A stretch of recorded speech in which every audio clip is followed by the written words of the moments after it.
बोले बोले। हाँ, उस दिन भी आपकी बात रह गई थी जी। थैंक यू, आपने काफी अरसे के बाद मुझ पे मेहरबानी की है, शुक्रिया। जनाब अली, दो गुजारिशात हैं। कॉन्स्टिट्यूशनल अमेंडमेंट्स हुई और पाकिस्तान को एक नया निज़ाम अदल दिया गया है।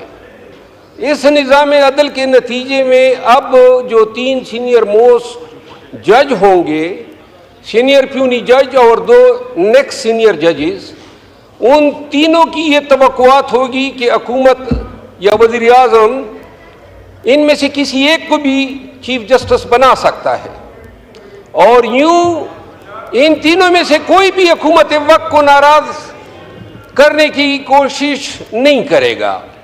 पहले से ही हमारा निज़ाम अदल जो है 138वें नंबर पे दुनिया के इंडेक्स पे आ रहा है। मुकदमात जो हैं वो दहाइयों तक चलते रहते हैं। अब ये जो अमेंडमेंट हुई है, हो सकता है मौजूदा तौर पे तो हुकूमत मुस्तफीद हो, शायद जज साहिबान कोशिश करे कि ताबेदार रहे हैं, लेकिन जब ये हुकूमत नहीं होगी, किसी और पार्टी की हुकूमत होगी, तो क्या ये जो निज़ाम दिया है, क्योंकि तीनों जज साहिबान जो है वो हुकूमत वक्त को नाराज नहीं करेंगे। ये इस आईनी तरमीम का सबसे डिजास्टर्स एस्पेक्ट है। और जिस मुआशरे में ऑलरेडी हमारी अदालतें जो हैं, कल जो लॉ मिनिस्टर फरमा रहे थे, कोई इनकी शानदार तारीख नहीं है इंसाफ करने की। जुल्फ़कार अली भुट्टो शहीद को इसी सुप्रीम कोर्ट ने तख्तेदार पे लटकाया था।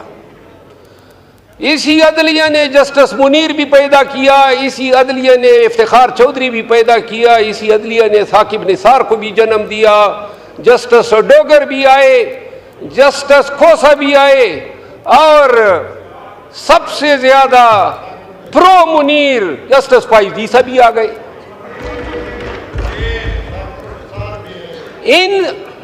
इस निज़ाम अदल की होती हुई जो पहले से था, कोई मायनाज नहीं था। मैं 32 साल मेरे हो गए इस पेशे से वाबस्ता। इस पे खुश होते हैं जज साहिबान के हमें अदालतों में माई लॉर्ड पुकारा करो। अंग्रेजों के दौर में लॉर्ड्स हुआ करते थे और वो जज हुआ करते थे, तो उनको हम माई लॉर्ड्स कहते थे कि खानदानी शजरे उनके लॉर्ड से मिलते थे। यहाँ पे तो अब जिस तरीके से इफ्तिखार चौधरी ने भर्तियों का सिलसिला शुरू किया और जो जज साहिबान एलिवेट हो गए, और अब जो सुपीरियर जुडिशरी पे जो अदलिया बैठी हुई है, वो उस समेत बंदियाल भी समेत, वो भी कोई इतना मायनाज जज नहीं था, उसने भी दड़न तख्ता किया था। ये देखिए, कोई आपका, कोई हमारा, कोई हम पे मेहरबान, कोई आप पे मेहरबान। हमें मेहरबान जज चाहिए ही नहीं, आजाद जज, बल्कि आजाद से भी ज्यादा जिम्मेदार जज चाहिए जो इंसाफ कर सके। साकिब निसार आया था, उस वक्त भी हम कहते थे एक किलो ना बना हुआ था, डैम बना रहा था। बदबख्त डैम के साथ तुम्हारा क्या काम है? फिर आप ये देखें, फाइज ईसा के बंदियाल आया 12 बजे, उसने अदालत भी खोली और फिर वही बंदियाल साहब थे। सुप्रीम कोर्ट ने तारीख में पहली दफा फैसला दिया और जब हुकूमत ने आंखी दिखाई तो उस फैसले पे कोई अमल दरामद नहीं हुआ। इससे पाकिस्तान में कानून की हुक्मरानी की बेखनी हुई। जनाब अली, गुजारिश ये है कि ये जो बिलावल भुट्टो जरदारी साहब काजी फायजीसा को जो खराज तहसीन पेश कर रहे थे, जो डोंगरे बरसा रहे थे, ये वही काजी फायजीसा हैं जिसने पाकिस्तान की सबसे बड़ी पार्टी को बेनिशान किया। ये वही काजी फायजीसा है जिसने एन अमेंडमेंट से पहले रिव्यू 2 दिनों में फिक्स करके जमीन फरोशी के लिए रास्ता हमवार किया और फिर हमारे एमएनएज वहां से बरामद हो गए। और वो एमएनएज, अब वो एमएनएज जो थे, हमारे पहले कोलीग थे, वहां पे गए। यहां हमारे अरब दोस्त भी मौजूद हैं, लेकिन उनको अरबों रुपए मिले थे। नहीं यार, यानी कि पीर मियां नवाज शरीफ की शक्ल उनको पसंद थी। हाँ? अच्छा, यानी बड़े ही बेजोक लोग थे। अच्छा, ये अब आप मुझे उस पे ला रहे हैं ना, मुझे तकरीर करने दे। जनाब अली, हमारे दोस्त अगवा हुए कहते हैं, हमारे दोस्त जो है, और ये अरबों की जो पेशकशें हैं, इस ऐवान में मौजूद शायद ही कोई यमनी होगा जिसको नहीं हुएंगे, मुझ समेत।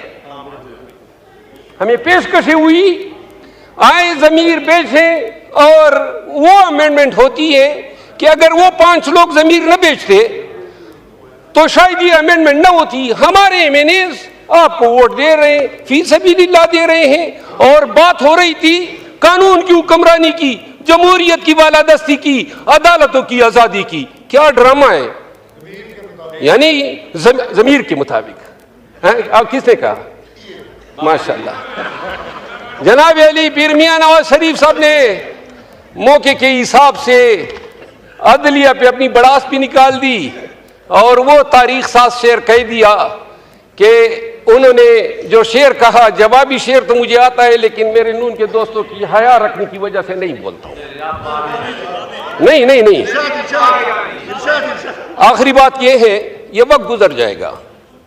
हम मंसूर अली शाह साहब को ला रहे हैं, या अफरीदी साहब को ला रहे हैं, या कॉन्स्टिट्यूशनल बेंच के सरबराह के तौर पे अमीनुद्दीन खान को ला रहे हैं। कोशिश यही है कि आइंदा के 3-4 सालों के लिए निज़ाम को इसी तरह रखा जाए ताकि ये असम्बली अपनी मियाद पूरी कर सके। ये वक्त गुजर जाएगा, लेकिन मुल्क को हमने एक ऐसे रास्ते पे गामजन कर दिया। मेरी दिली ख्वाहिश थी, एक दफ़ा जनाब के स्पीकर साहब को मैंने कहा भी था, मैंने कहा बेहतर होगा आप कोई गाना रखें और तमाम अपोजिशन और इन सब को बुलाएं। यहाँ पे खुदा की कसम इनके साथ हाथ मिलाते हुए डरते हैं, आप सबके साथ हाथ मिलाते हुए डरते हैं। मैं नहीं, सब डरते हैं। यानी जो निज़ाम चल गया है, न सलाम कर सकते हैं, न कलाम कर सकते हैं। वो ख्वाजा आसिफ साहब से एक दिन क्या सरे राह मुलाकात हो गई, मेरा दड़न तख्ता हो गया पार्टी से।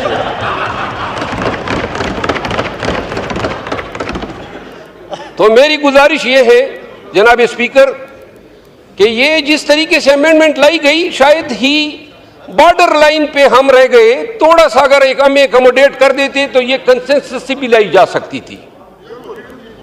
हाँ जी सर, मुझे तवज्जो आप सारी अपनी तरफ खींच रहे हैं। जनाब डिप्टी स्पीकर साहब, आखिरी बात यह है कि लकी सीमेंट एक इदारा है जो लकी मरवत में कायम है, एशिया का सबसे बड़ा सीमेंट प्लांट है। सन 1996 से ये ऑपरेशन कर रहा है। हमारी शेख बदीन के पहाड़ जो हैं इसने निगल लिए, लेकिन मेरे इलाके, मेरे हलके को न तो ये CSR में कुछ दे रहा है, न रॉयल्टी में दे रहा है, और ना हमारे हल्के या लोगों की फलाह बहबूद के लिए कोई काम किया है। मेरी इस्तदा ये है, जो मिनिस्टर है इंडस्ट्रीज के, उनसे इस्तदा है कि ज़रा ये मुलाहिदा कर ले, वाइद ये शेल है, पेट्रोलियम इंडस्ट्रीज है, जितने एक्सकेवेशन होते हैं वो अपना किरदार अदा करते हैं। तो लकी मरवत के लिए जो लकी सीमेंट जो हमारे हकूक पे बैठी है, इस हवाले से अगर वो कोई आप मुलाकात का उनको कह दे, मैं अपने इलाके की डेलीगेशन ले जाके उनके सामने रख दूंगा। इन तमाम